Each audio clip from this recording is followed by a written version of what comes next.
This is the Baymont Podcast with Marty Solomon. I'm his co-host, Brent Billings. Today we continue our discussion of Season 4 of The Chosen with Episode 5. Indeed, indeed. Lots of good Pharisaical stuff. Pharisee context and Sadducee in this episode. Yeah. It's interesting historical stuff. I will just point out that we are just on the other side of what we considered potentially to be the chiasm of this show. And so let's pay attention to the opening scene and see what might be the other part of the center of this thing. I proposed last time that the center is a Jew and a Gentile coming together in relationship. That was Gaius and Jesus. And let's see what happens here. So stop it, Brent Billings. Stop it. That is great. Let's just do the spoiler horn. Okay, Marty. So what do you think I'm getting at with this chiasm idea? Well, the opening scene. The opening scene. Oh, the opening scene. Yeah, is with the box, right? A man is riding a horse. He has a package on his back, and he comes up to the disciples. They're very skeptical, which I guess I sort of understand. Oh, sure. Okay. Yeah. The first time I watched it, I'm like, but they are. Yep. Yeah. They've been making waves, so I kind of get it. Yeah. They're coming off of the death of one of their members, so sure. Yes. But he leaves the box. They open it up. Z has some good fun with Andrew. Yeah. Yep. I love that. And this is all stuff from Joanna for them to sell off and fund the ministry. Yep. So my idea for the chiasm is we have Jews and Gentiles coming together, and women funding the spread of the kingdom. Yeah. Okay. You could do that. I was thinking of Jew and Gentile are embracing between Jesus and Gaius versus we have, I want to not be making too much of this potential idea, but you have, you have Jewish disciples rejecting, like excluding, holding at an arm's distance. You have a centurion that's helped build their synagogue. You have somebody who has helped funding their ministry. You've got some ties. You've got some opposites and some overlap both ways. Could definitely be and my brain's automatically just going to the larger episode as a whole. You've got Pharisees and Sadducees together divided. You've got Roman centurion versus Jewish rabbi. I'm here for it. I'm here for it. Yeah, looking at the grander scale, like season 4 being the center of the 7 seasons, everything is turning. So I think it fits. Sure, absolutely. But this scene, I think was maybe conflating because I had seen all of these episodes months and months ago when I was watching back. And I think it was episode 2 where Joanna goes in, or maybe it's episode 1 where she goes in and she gets that cloak. And I was like, oh, is she going to go sell this? I think I was conflating that with this idea where she sends them all of the stuff for them to sell. Sure. Yep. No, I could see that too. As I was watching this with Maggie, she made a comment about they were looking through the box of gems, and I think it's Judas is like, oh, more valuable than rubies, and she's like, no, those would not be more valuable than rubies. So I don't know how the gems worked back in the ancient days. I'm assuming there's some research that they put into that, but just in modern times that does not really hold up, but whatever. Yeah, some of them would be. Does that comment come right in the hills of lapis lazuli? I can't remember which ones that were actually mentioned. Are they referencing just the one or the whole group of them? But there would be some of them for sure that I think that would be more rare than rubies for them in their world, if my memory serves me correctly. But yeah, my assumption is that the chosen people have done their research on that, and they're not going to make that comment offhandedly if it's not actually how it was in the time. But today just doesn't work, apparently. Yeah, no. But also we see that Joanna does have access to at least some currency because she drops a bunch of coins in the bottom of the box as well. Yep, absolutely. Yep. It's got a little bit of everything. And then we're into the credits.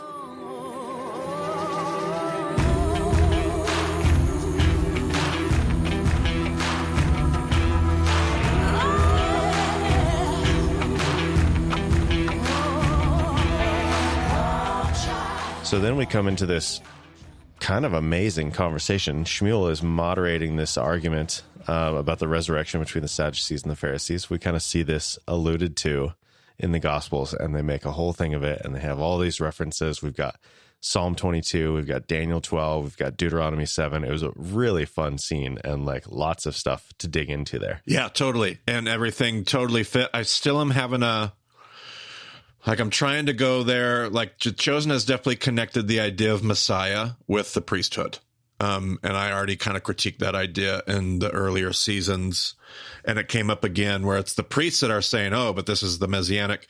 And I'm trying to go there because the priestly, that Hasmonean world probably was looking for a high priestly political ruler that would rule even more than the arrangement they had with Rome. Like they may have had, I just struggle with the Messianic tone for the Sadducean party. Like I would associate that far more with the Pharisees, and they've just, I could be wrong, but they've depicted that in the flip-flop. The Sadducees are the ones that keep bringing up Messiah, and the Pharisees keep bringing up just obedience, which is just a weird take for me. But other than that, I thought that was a great scene, really well done. Loved the textual connections that they were going to. I love how they were depicting the Sadducees with a more metaphorical, allegorical reading. I think that's how they would have engaged a lot of those texts. I thought that was, I agree with you. I thought that was a fun scene to listen to. And we have on the Sadducean side, Rabbi Gedera kind of representing their conversation. And then on the Pharisaical side, Rabbi Zebediah. I'm assuming these characters are going to continue to be developed and kind of be the mouthpieces for the different sides of the conversation as we move forward. So sure. I wrote those names down because I feel like they're going to be maybe important, but we'll see. Okay. So then Yusuf enters kind of quietly at first, but then Shmuel sees him and they go out and talk, and they're discussing what each of them are going to do with their new position on the Council of 72. And Shmuel confesses that he's actually unsure of his purpose at this point. I think it's the scene where he talks about what will we do with our, like, what are we going to do with these positions that we have? Like we've acquired these positions through different means, you this way, I this way. Yeah. I guess what matters the most is what we're going to do with these, not how we got them. And I thought that was, I'm really, like at this point, I'm totally intrigued on what they're going to do with Shmuel's character. Yep. Like I'm all in that.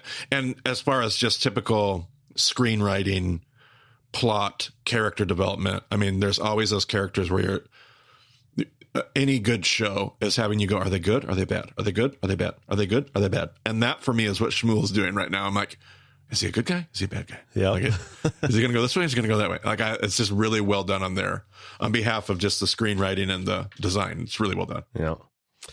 Then we're over with the disciples. They're breaking down their camp and apparently heading to Jerusalem. And Judas is suggesting like, hey, we've got all this extra funding thanks to Joanna. Maybe we can stay at an inn.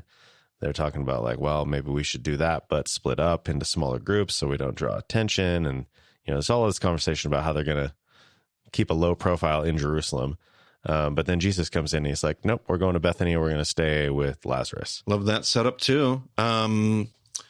This isn't the current. Yeah, I think my next note is a future scene. So I'm going to hold that note because I don't want to pull you ahead. So go ahead, keep going. Well, so then they're on their way, and then some Roman soldiers stop them and have them carry their things. And the line that struck me here is Peter's, commenting to Jesus. He's like, man, this is just so humiliating. And Jesus says, we're going to comply with dignity. Master, this is humiliating.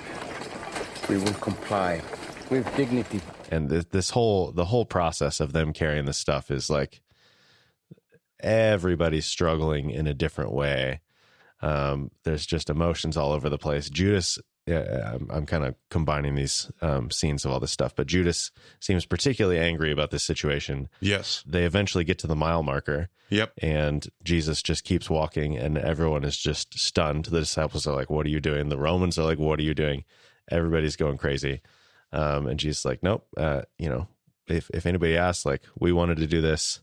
Yep. And Judas is like confronting Jesus about it, and Jesus is like, hey, whenever you're struggling with anything, think back to the Sermon on the Mount. Yep. Eventually the Romans, and Maggie was super skeptical about this. She's like, I don't know if the Romans would have softened up that much. Sure. But I guess maybe if they're that afraid of getting in trouble for this, but they're like, let's take back our helmets. Yeah. That way there's no confusion when we get to the outpost, and then it seems like they're kind of having a little bit of compassion and taking some of the other things back as well. And and Philip actually recalls Jesus' specific words about 1 mile and 2 miles. And so they're all kind of like getting it, or at least coming to an understanding of what Jesus is doing one way or the other. Yeah, which was nice. It was true to Philip's character, even though the actor has changed. They stayed true to that part. I mean, Philip was a guy who was always remembering the details, remembering the text, remembering the words. So I appreciated hearing that. We've talked in the past on the podcast about the practice of Angaria. Angaria, that's the practice that is being referenced there about carrying a soldier's pack. I think we talked about it in the Sermon on the Mount, which I thought they depicted that well. They definitely took a route where it was less about the provocational third way. Like when we talked about it on the podcast, my comments are being probably shaped more by a John Yoder, Anabaptist theologian, Shane Claiborne, like a provocative third way. I'm not going to respond with violence. I'm not just going to be passive. I'm going to respond with a third way. That's how we framed it in session 3. The Chosen here took it with a little bit more of a compassionate. It's still provocative. It still has an edge to it, but it's more of an embodiment of the love of neighbor and the love of enemy, which again, I keep holding Gaius in one hand and these Roman soldiers in the other, and Jesus' consistent way of engaging both.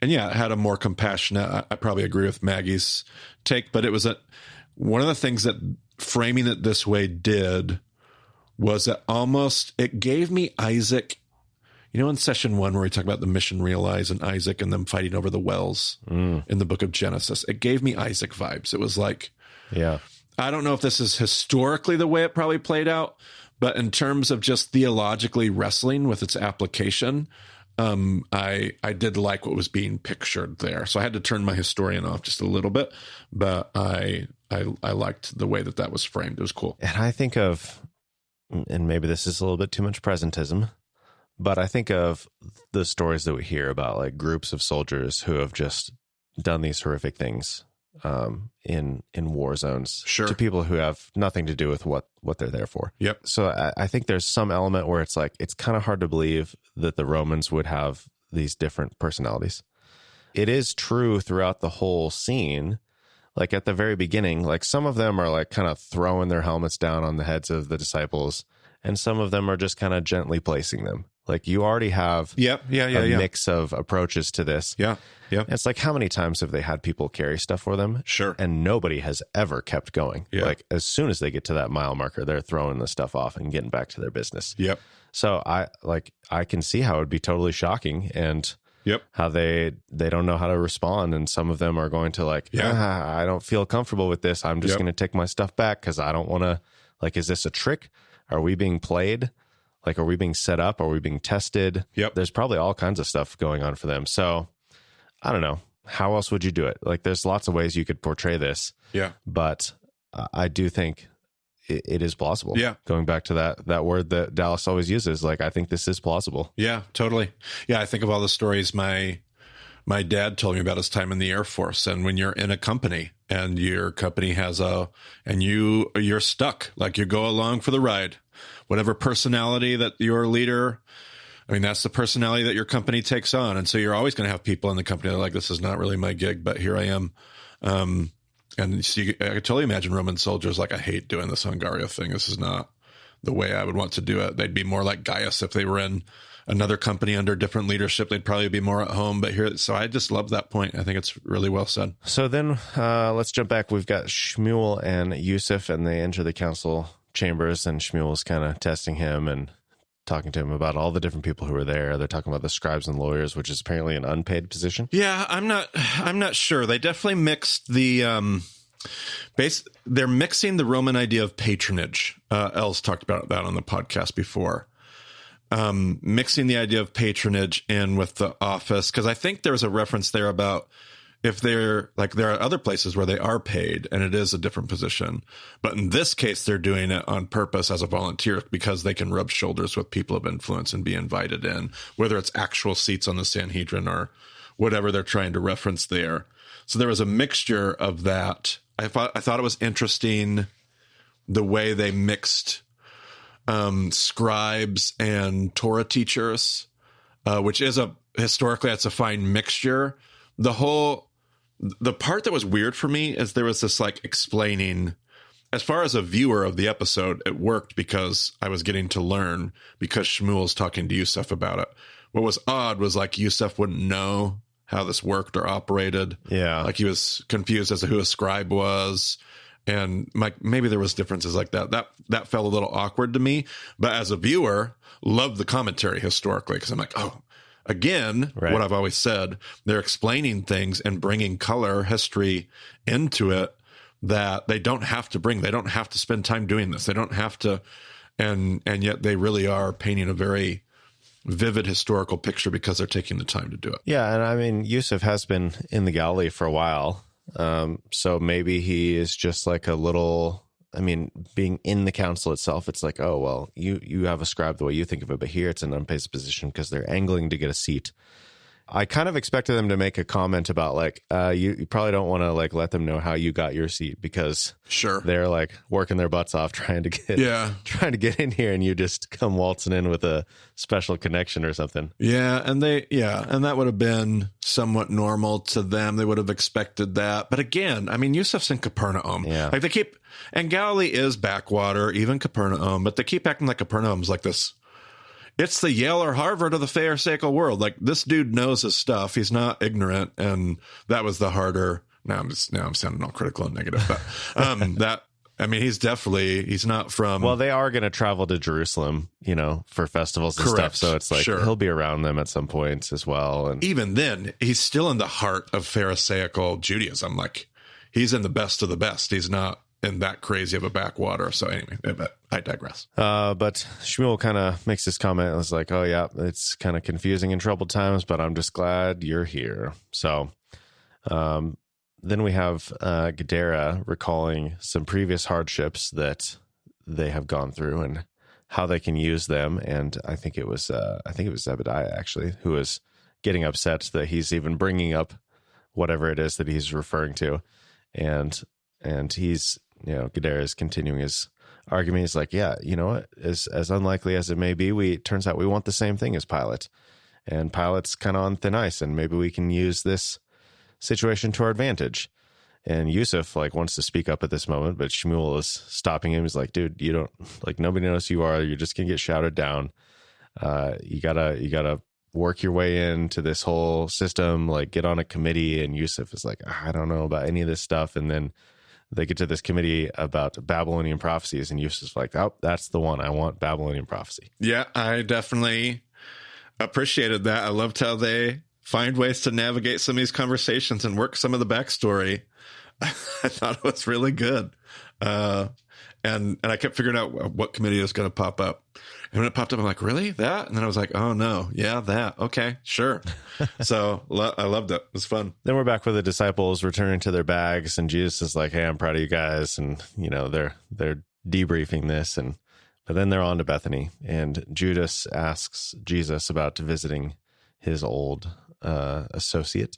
Then they approach the town, and Mary spots them, and she runs out to greet them while Martha is furiously cleaning up the house. And everyone enters, and Martha's apologizing for the state of the house. And he's like, oh, he's trying to. And then Lazarus comes out, and he's all upset and, playing it off. And how can you come into my house and make Martha run around like this? And how can you assume? And the whole thing just struck me as something that you and Reed would do.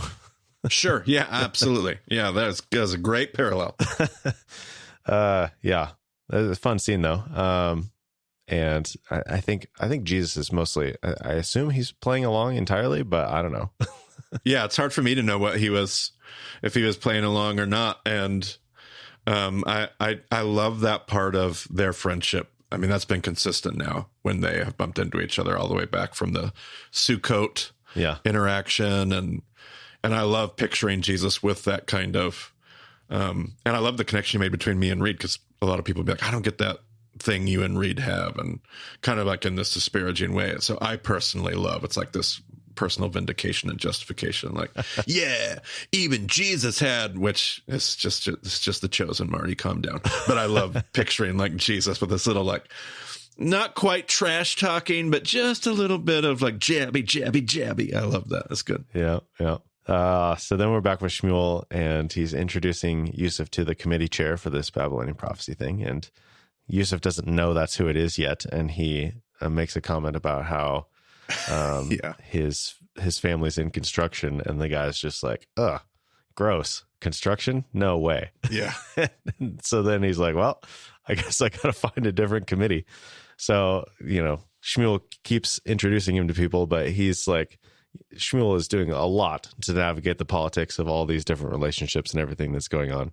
And then there was a really interesting little tidbit that they threw in there. Gadara references the booths of Annas. Yeah, there was which I am interested. I immediately jotted down just a personal note. I didn't even have it in here to talk about it on our episode today, but just a personal note of, I wonder how this relationship will play itself out within the Sadducees, because it was not I love the booths of Ananus, the booths of Annas kind of a thing. There was a little bit of an edge to that. I'm like, I wonder what this relationship is going to pan out to be. But I did find that to be an interesting reference. It was really good. Yep. So then we're back in the house with Jesus and everyone, and he is telling the parable of the vineyard. By the way, I want to interrupt you because I think it was in that same scene. I just realized I had a note where they named Yusuf's father. Was that the same scene? Where he says Yusuf, son of Arnon. Oh, yes. And they talk about Annas. That's where that Annas actually comes up. He was one that sponsored Yusuf's position, which I found to be really interesting. And I was like, I wonder what the connections are even there. But I noted that because that was not the name of the father that I looked up historically. As far as my notes, there's still probably something that they know that I haven't found. But I had Yusuf, the son of Matthias. I think a couple episodes ago when we talked about it. Here it is, the son of Arnon. So I was like, oh, okay, interesting. Not the name that I had found. Yeah. So then we are back in the house of, I keep talking about Lazarus, but they pointed out in the round table, I think this was the Catholic priest who pointed this out, but the biblical text that talks about this conversation with Mary and Martha, and like, hey, well, why don't you tell my sister to help me out? That comes from Luke 10. Yep. And Lazarus isn't even in that story. That's correct. Yeah. And I like how they've conflated those stories. It will probably not end up being the house of a leper later, which is fine. That's not a dominant historical consensus opinion. So it's one of my crazy theories that I picked up along the way. But I like how they're conflating those two, and that is the passage I'm memorizing this week. Ooh. So that is correct. It calls it Perfect. Marta, the house of Marta. Uh-huh. She has a sister named Miriam who also sits at the feet of Jesus, listening to what he has to say.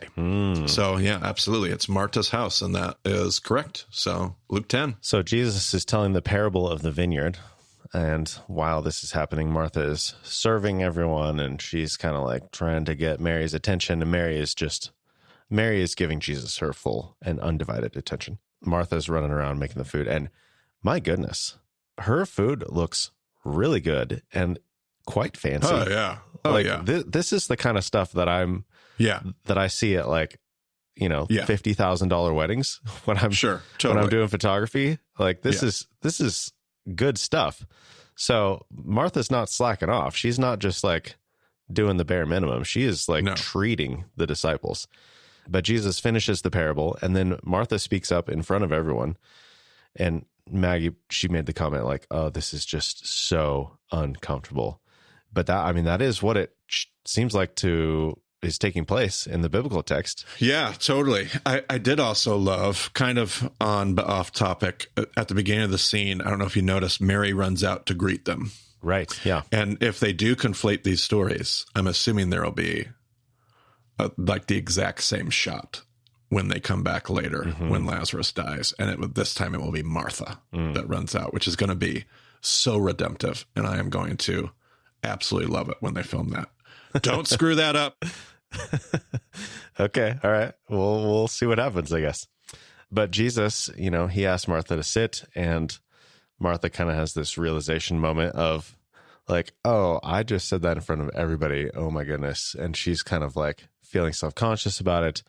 And this whole conversation, just like what a scene. Yes. And totally. the way Jesus is like affirming what she's doing. Yes. And like appreciating it and like everything, like the whole, I don't even know how to encapsulate it into like a couple of sentences because there's so much going on there. And yeah, like what a way to deal with a situation like this. Yeah, because you can easily use the text. And I think the gospel text itself, it has an edge to it because of what the gospel is doing as a teaching moment. But you can definitely hear it, read it, use it with like a really rebuke, like a rebuke. And yet he makes that actual statement. I do not rebuke Martha. Like there's nothing wrong about what she's doing. I appreciate what she's doing. This and that beautiful blend. How they use the vineyard. I continue to just love how The Chosen will take these passages that aren't not necessarily historically rooted in that setting, but assuming that Jesus has taught these stories and like they'll use them to help shape a scene thematically. Love the vineyard parable. Yeah, and the disciples' reactions to the parable. Like Judas is like, "Are you kidding me?" Right? They're getting 12 times what the other people are getting, and James is, Big James is like, "I'm fine with being last. That sounds great. Let's do it." Yeah, totally, absolutely, yep. And then obviously at the end of the scene, how it leads to the humor. Like they kind of get it, like they don't totally get, but they kind of like get the parable, and they start joking about who's already eaten, and James is like, well, I haven't gotten any, and I really think I deserve more, and all that fun part of it. But yeah, I love the whole scene too, from the beginning of the tension through the teaching and exhortation of Martha and how Jesus would do that, and the vindication of Mary without shaming somebody else, and then the culmination with the whole group coming around to say yeah, and the humor and the life. I love the scene. I love the scene too. It was good. Yeah. And Mary and Martha do connect at the end, which is nice. Yes. Yes. The thing, like the first time or two that I watched this, I'm like, man, Mary's character just seems so like there just seems something off about it. But the more I've watched it, the more I appreciate what she's doing. Like she just has this kind of like childlike wonder about what Jesus is saying, which is exactly what Jesus has asked his people to do, to become like children. And I think Mary is just like our like picture of what that should be. Sure. Like she just has this like softness about her character. She's full of empathy. Yep. She's feeling for Martha in that moment, but she's also like, totally. I mean, she's not gloating about it. Yes. Like the whole thing, like she's just, yeah. The more I see it, the more I appreciate what's going on there. Yeah. It just seemed weird to me the first time I saw it. And now I think like, oh, very little dialogue and a very expressive face. Yeah. Without being expressive, I don't know what I'm trying to say, but like a very vibrant face in her character. Yeah. Doesn't say many words at all. It's a little off-putting, but in a way that works. Yeah. Almost in a way that like is defining the character. I'm assuming there's not going to be a ton of her throughout the whole rest of the shows, and probably I'm assuming a few scenes, but I thought that was very interesting. So then we have Mother Mary approaching the house, and she hears music. So many Marys. Marys. So many. There's a moment in here where Lazarus seems to be in some pain, and he sets down his instrument, and Jesus notices him. He's the only one who does, and Jesus has this look in his eye like, oh, I know it's coming.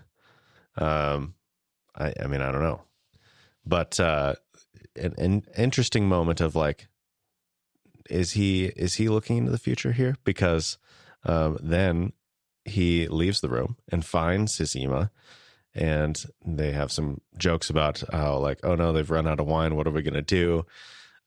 Judas comes in and says, hey, is this a good time to leave? So Judas leaves at this point. But then Mary takes Jesus and washes his hair. They're talking about Nazareth. She's talking about how Lazarus is taking good care of her, but they're reminiscing, and Jesus is like, oh, it was good that I got to experience the uncertainty of poverty. And like that, like, we talk about the whole human experience. Yeah. She makes a comment like, oh, all these people are only human. Like, yeah, they're Brent, my favorite line, I think at this point in the whole show. My favorite line in and of itself, not only because of it's clever and it's fun, but theologically, love the line. Everybody knows my feelings about God goggles. He pauses and looks at her with this 2 fingers at himself and says, also human. They're only human. What did you expect?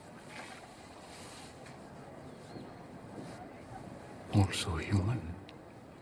Darling, I changed your swaddling clothes when they were soiled. Believe me, I'm aware.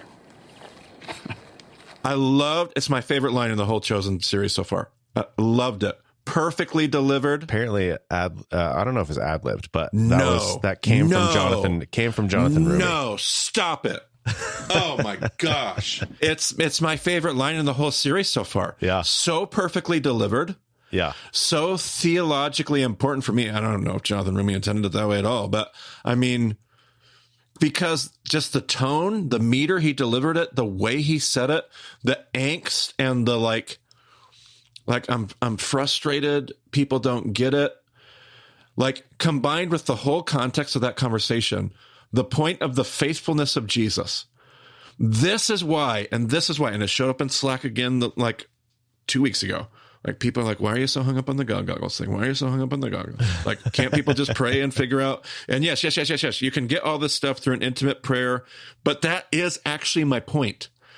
The reason I get so hung up on this is we separate Jesus into another category and we don't associate with him. We don't see him as somebody we're supposed to actually model. Like, we're just supposed to model him in the abstract, but we can't actually be like Jesus because Jesus is Jesus.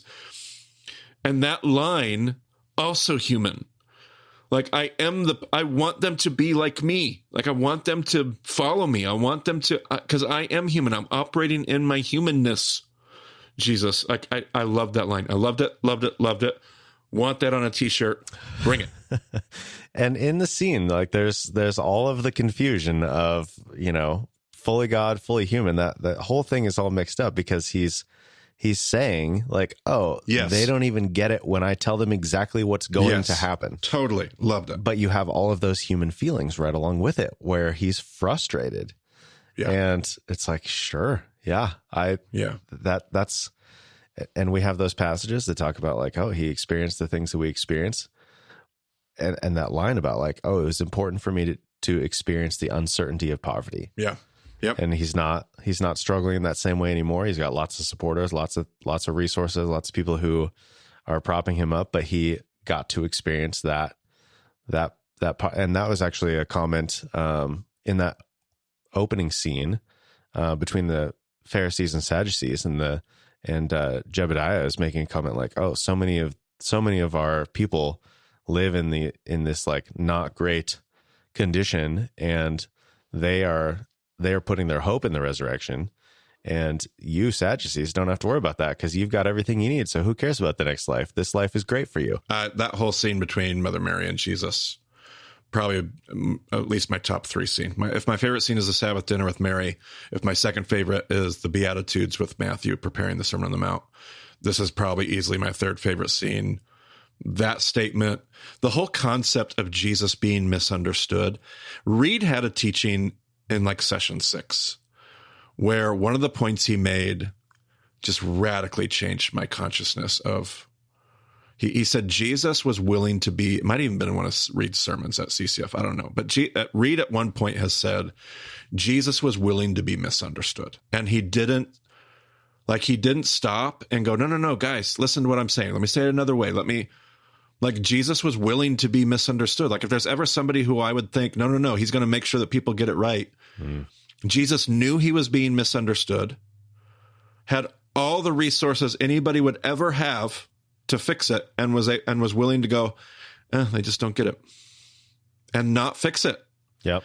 And I love the angst of that in this scene where he's frustrated by being misunderstood. He's hurt by being misunderstood. He wants to be misunderstood, he wants to be understood, but knows he's being misunderstood. I love that point. I love the bitter answer to a bitter question. What will it take for them to understand?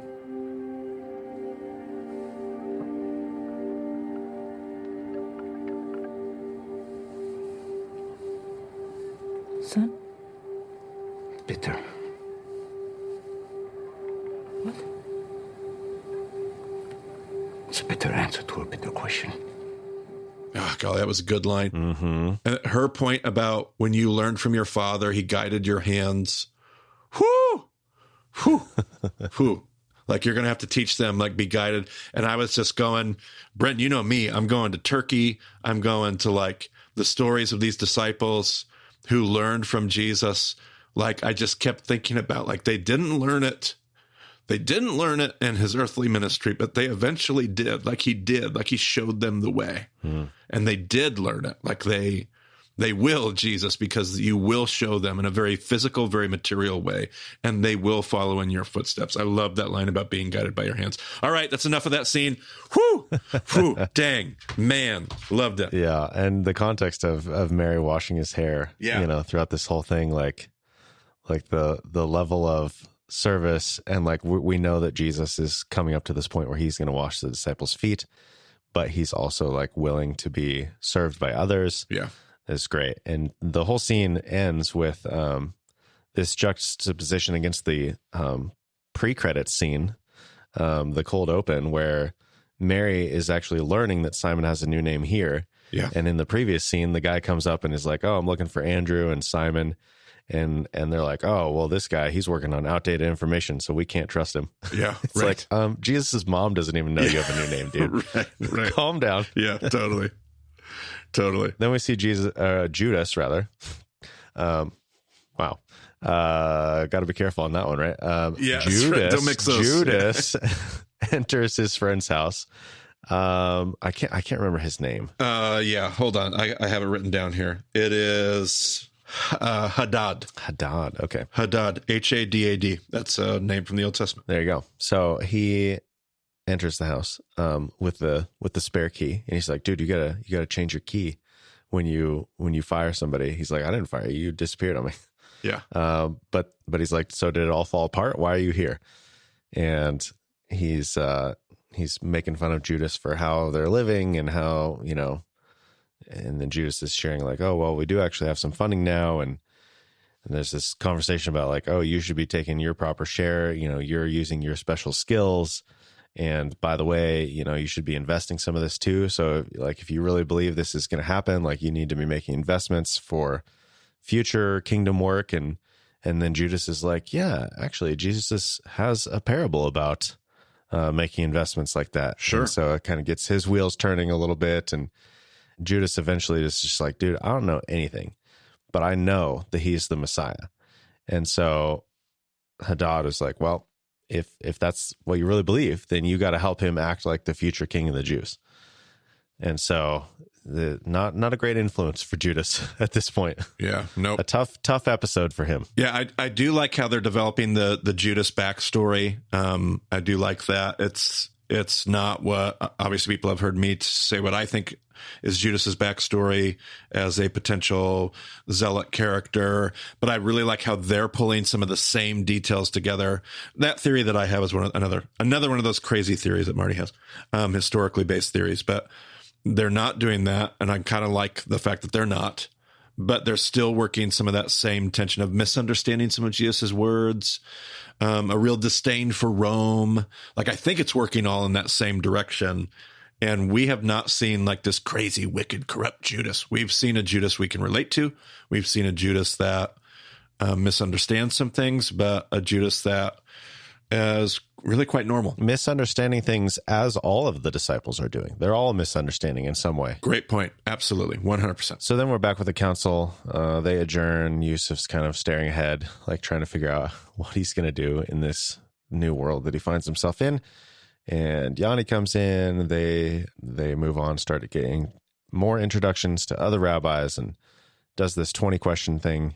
I wonder if there's something to the specific questions he's asking, but they make this comparison to like finding David and how like David was left out in the field because he wasn't even considered, and Yusuf, like coming from the Galilee, is the same sort of thing. They talk about acquiring Bir Sheva. I don't quite know what's going on with that historically, but this is a reference. We've talked in session 2 before about Samuel and Chronicles talked about, it's a reference to the whole land from Dan to Beersheba, because Dan is all the way up in the tip. Yeah. Beersheba is down in the south. It's not all the way to the southern part of the land, but it's the southern part of the civilized, settled land. And so that's the reference to Beersheba. It's going to show up either Beersheba to Dan or Dan to Beersheba. And they don't have that in the Second Temple period. So the committee is obviously trying to get that included, annexed, whatever, as part of their territory. They did reference that passage in the episode at some point. It might have been earlier when Shmuel was going through the list of committees or whatever. But they did reference that. I guess I just didn't realize that it wasn't part of the land at the time of Jesus. So, yep. But then he brings up the idea of Jesus' death, references Tel Dor, which is where Rama's family's from. Yep. So that's starting to like play out somehow in the background. We're not seeing any of it, but yep, that's happening. Some movement is happening there.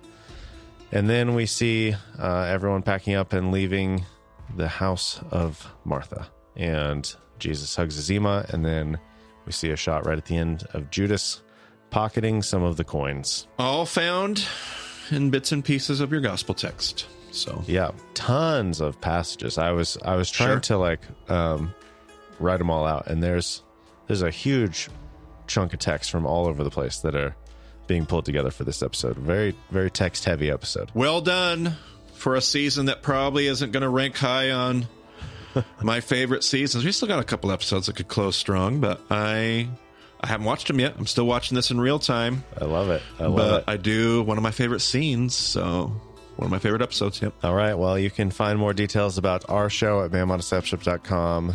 If you want to get in touch with us, use the contact page. Check out the news page for stuff we have going on currently.